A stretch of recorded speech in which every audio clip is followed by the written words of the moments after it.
Hey, it's Rob from ECT for Health with another KYJ. This time, this is part of our series, our alphabet series, and today is the letter B.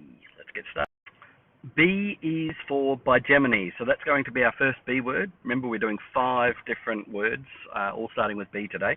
So Bigeminy. Bigeminy is an ECG diagnosis, or a phenomena that we will see on an ECG when somebody has 2 QRS complexes in rapid succession without any atrial information in between.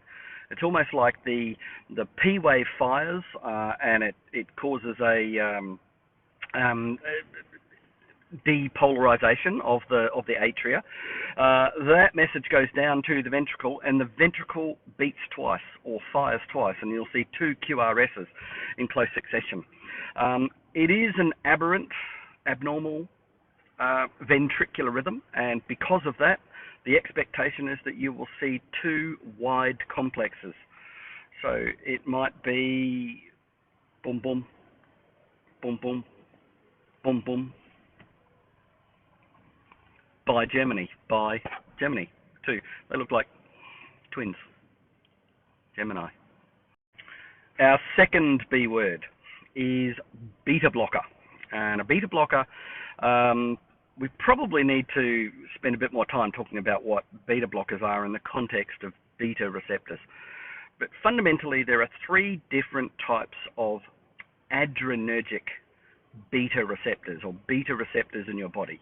And thing on alpha receptors and beta receptors, the adrenergic receptor system, found in our body, will stimulate a number of different receptors, and they're given the names alpha 1, alpha 2, beta 1, 2, and 3. Now, these beta 1, 2, and 3 receptors are found in different tissues. Beta 1 and 2 is found in beta 1 is found in the heart. Beta 2 receptors are found in lungs. You've got beta 3 receptors in fat tissue. So, if I gave you a medication that inhibited or blocked those beta receptors, when adrenaline comes along, or anything that mimics the effect of adrenaline, think salbutamol as an example, should come along, then the receptors that have been beta blocked will not be able to respond to that adrenaline. So beta blockers are commonly used in cardiology, and they're also commonly used in blood pressure control. So in blood vessels, it tends to cause a relaxation of blood vessels by inhibiting calcium from being able to channel through. And in lungs, in heart, it causes a slowing down of the beating of the heart. So you'll tend towards a bradycardia.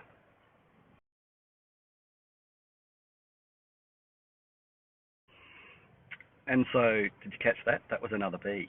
So that's our third B, bradycardia. Bradycardia is an interesting term. It's a term that refers to a slower than normal heart rate. So under normal circumstances, an adult's heart rate should be 60 to 100 beats per minute, 60 to 100 impulses per minute, or 60 to 100 contractions per minute.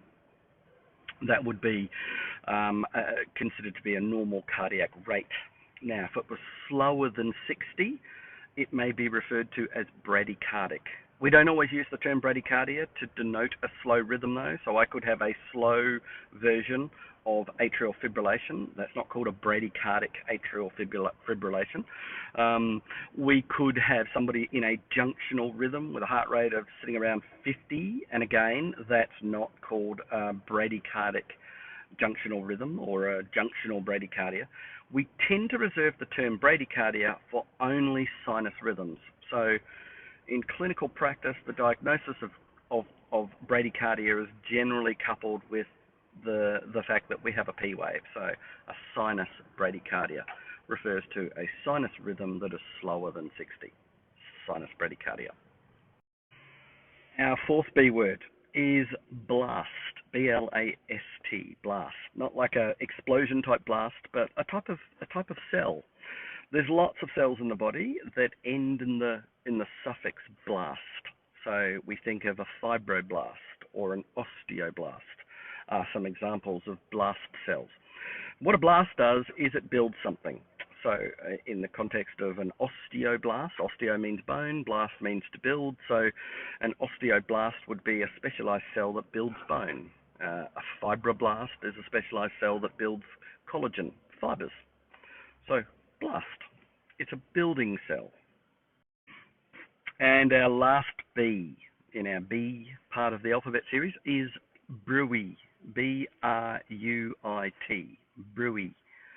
A bruit is a sound that's often heard through a stethoscope of turbulence of blood flow. Some of you may have experienced feeling the fistula that a patient who's receiving dialysis, who's on dialysis, has a fistula. Well, if you were to place your stethoscope over the top of that fistula, you'll hear the turbulent flow. In fact, some people can even hear the bruit of their fistula when they hold their arm near their ear. So bruit is an important symptom or sign that you would be looking for if you ever saw an expanding pulsatile mass on somebody, placing a stethoscope over it to hear whether there was a turbulence, a sort of a buzzing sound through the... That's called a bruit, and definitely should be reported and investigated. Great. So I hope that you're enjoying the series so far. This was a short and sweet one. I know it's 7 minutes long, but a short and sweet one. We are going to do these KYJs, knowing your jargon posts, for every letter of the alphabet, and I'll attempt to do them every day. So if you didn't catch yesterday's A, letters of the alphabet A, jump back and have a look. Okay, see you tomorrow.